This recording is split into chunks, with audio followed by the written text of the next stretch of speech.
प्यारे बहनों और भाइयों, मेरा नमस्कार स्वीकार हो। देखिए, आज हम आपके लिए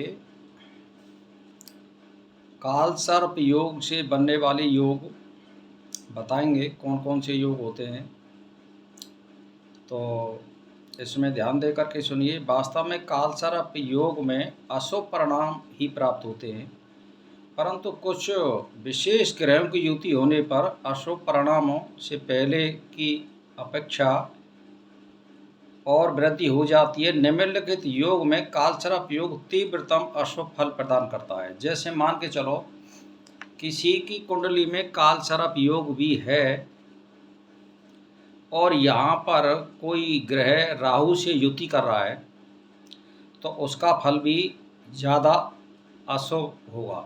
तो पहले सुनिए। जैसे मान के चलिए, आपका कालसर्प योग बन रहा है कुंडली में और वहाँ पर रवि यानी सूर्य राहु युति है, चाहे वो किसी भाव में हो, तो ये ग्रहण योग बनाती है।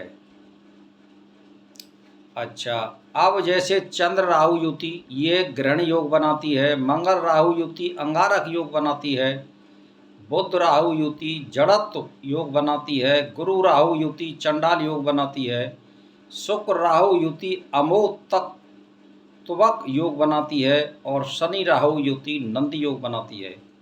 तो मेरा कहने का मतलब ये है कि भाई और बहनों, अगर इस तरह की आपकी कुंडली है और आपने कुंडली में आप खुद भी देख सकते हो कि किन ग्रहों के साथ राहु है, तो उसमें आप अपनी कुंडली को कुछ थोड़ा बहुत आप निष्कर्ष निकाल सकते हैं।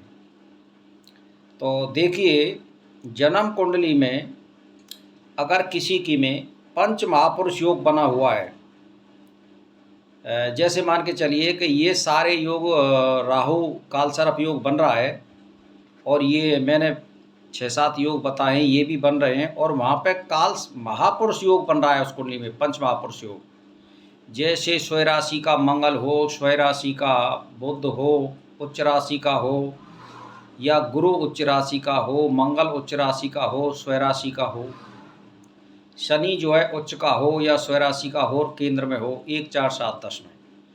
तो इसमें कहा है कालसर्प योग 80% बिल्कुल समाप्त माना जाता है, 20% योग ही उसका अशुभ प्रदान कर सकता है, तो वो फिर योग भंग माना जाता है कालसर्प योग।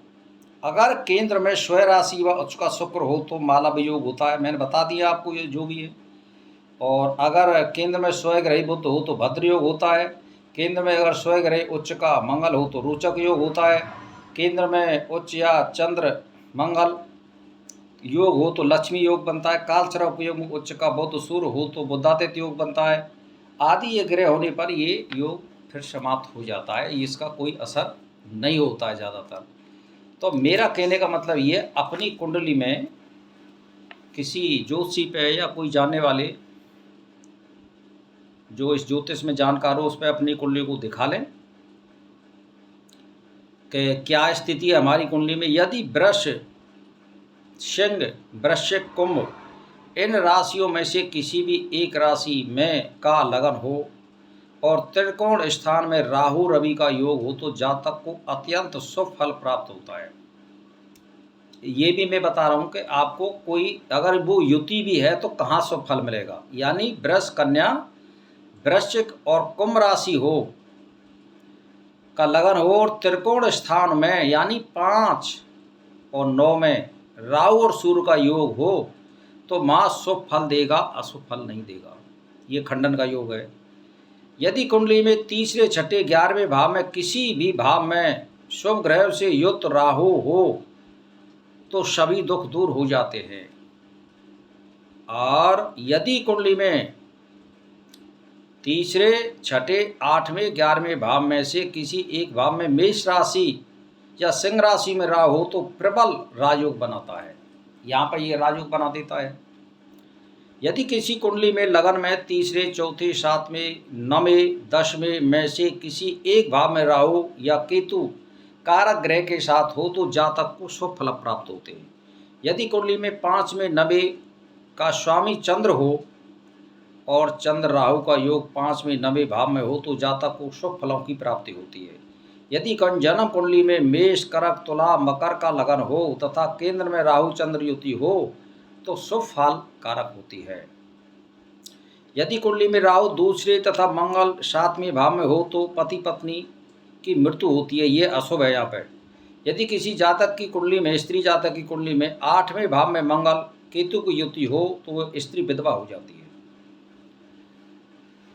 यदि किसी की कुंडली में दूसरे, तीसरे, 8वें, 11वें, 12वें भाव में स्वामियों में से किसी एक के साथ राहु युति योग हो और दूसरे, 8वें और 11वें भाव में से किसी भाव में हो तो जातक की ये दुर्घटना का योग ये बनाते हैं। तो भाई और बहनों, मैंने आपके लिए शुभ अशुभ काल सर्प योग की युति कौन से में अशुभ होती है और कौन से में शुभ होती है ये सारे बता दिए और अपनी कुंडली का अवलोकन कराएं। इसी के साथ मेरा प्रणाम स्वीकार।